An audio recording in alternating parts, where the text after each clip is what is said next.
Assalamualaikum warahmatullahi wabarakatuh. Selamat pagi anak-anakku kelas 11 yang saya cintai dan saya banggakan.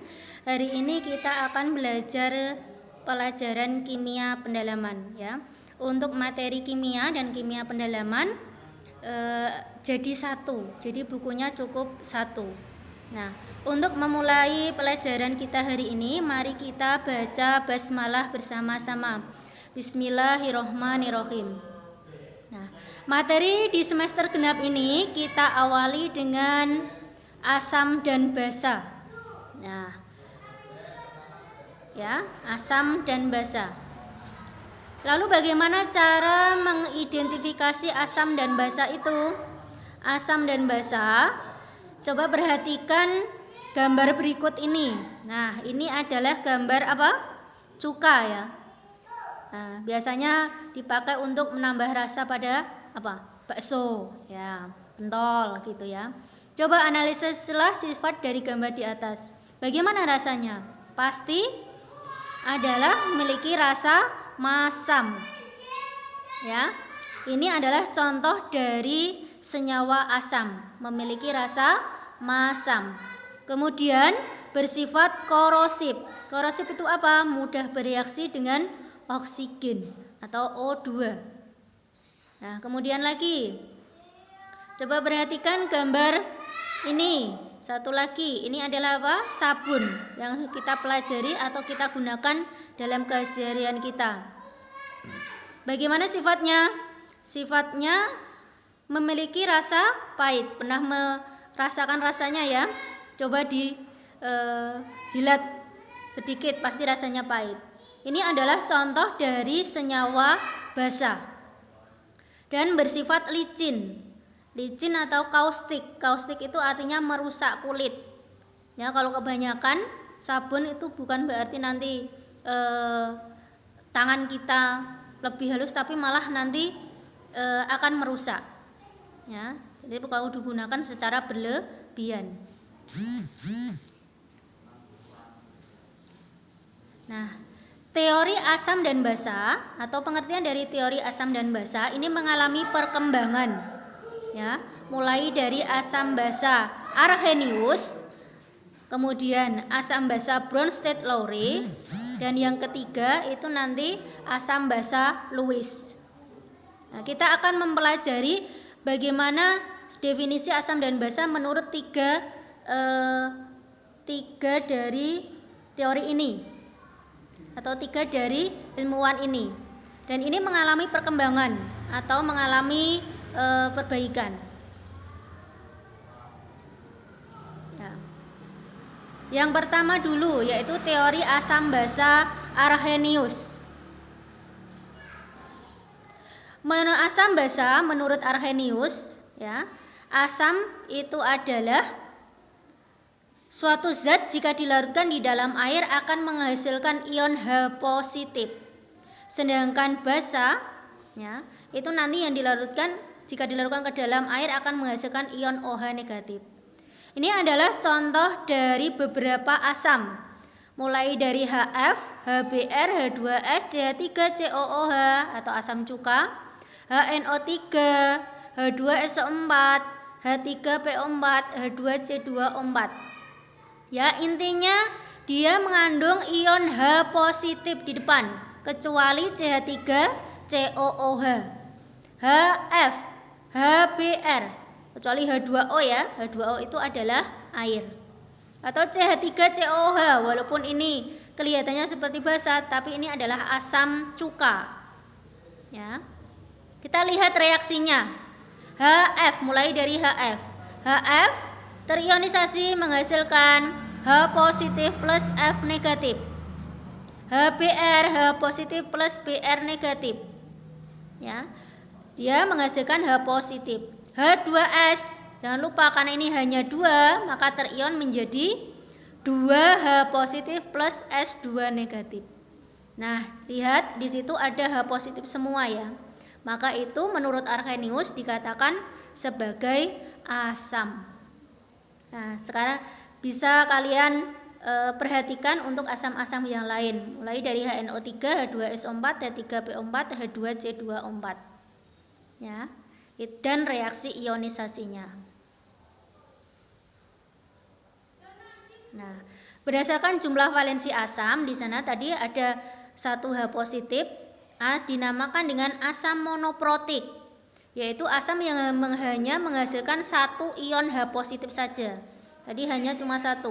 Contohnya HCl, HF, CH3COOH. Itu namanya asam monoprotik. Asam diprotik, yaitu pasti menghasilkan 2 ion H positif.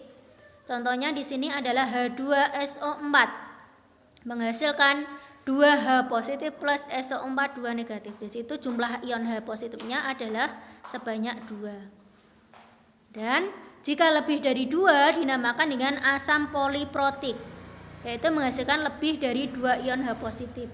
Contohnya adalah H3PO4. Nah, sekarang basa. Basa menurut Arrhenius adalah suatu senyawa yang dalam air melepaskan ion OH negatif. Jadi cirinya mengandung ion OH negatif. Nah, sekarang lihat di sini ada contoh senyawa basa, mulai dari NaOH, KOH, CaOH 2 kali, BaOH 2 kali, dan NH3 atau NH4OH. Nah, dilihat dari reaksi ionisasinya, NaOH itu menghasilkan Na positif plus OH negatif. Nah, lihat di situ belakangnya ada OH negatif. KOH, K positif plus OH negatif. CaOH 2 kali, Ca2 positif plus 2 OH negatif. Di situ pasti menghasilkan OH negatif, maka bisa dikatakan sebagai basa. Tapi teori Arrhenius ini mengalami kelemahan. Apa itu? Nah, pada NH3 dia tidak mengandung OH negatif.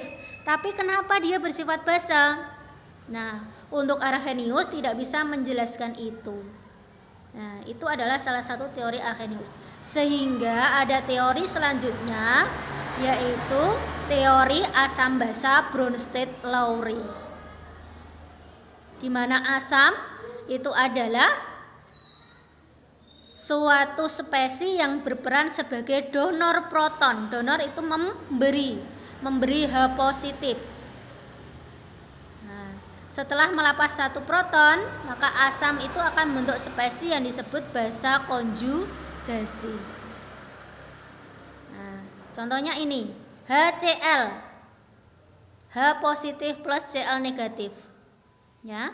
Cl negatif ini namanya basa konjugasi, yaitu suatu asam yang melepas H positif, spesies yang lain itu dinamakan dengan basa konjugasinya. H2O, berarti H positif plus OH negatif. OH negatif itu adalah basa konjugasi dari H2O. Nah, itu pengertian asam menurut Bronsted-Lowry. Sedangkan basa adalah menurut Bronsted-Lowry adalah spesies yang berperan sebagai akseptor proton. Akseptor adalah yang menerima. Nah, itu dinamakan dengan basa.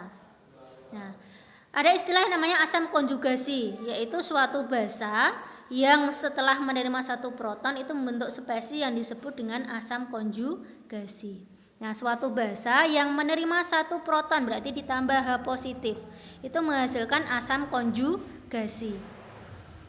Kita lihat contoh pertama. Jadi NH3 dan NH4 positif. Jadi NH4 positif itu adalah asam konjugasi dari NH3. Jadi ketambahan 1 H positif. Itu dinamakan dengan asam konjugasi.